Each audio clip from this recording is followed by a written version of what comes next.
10 to 15 డేస్కి ఒకసారి ఇడ్లీకి, దోశకి, వడకి వేసి పెట్టుకుంటానండి. వడ మాత్రం 2 సార్లే చేసుకుంటాను.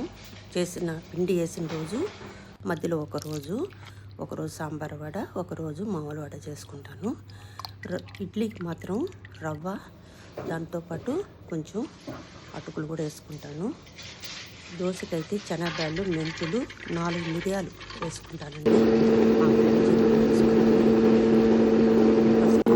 వడకి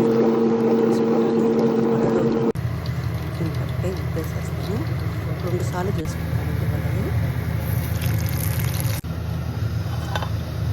దోశలు అయితే ఎలాగైనా చేసుకోవచ్చు. ఇడ్లీకి అయితే మాత్రం ఉప్పు వేసి పెట్టుకుంటాను. ఎక్కువ పొలవకూడదు కాబట్టి దోశ మాత్రం ఎంత పిలిస్తే అంత బాగుంటుంది. ఊతప్పాలు కూడా చేసుకోవచ్చండి ఈ పిండితోనే.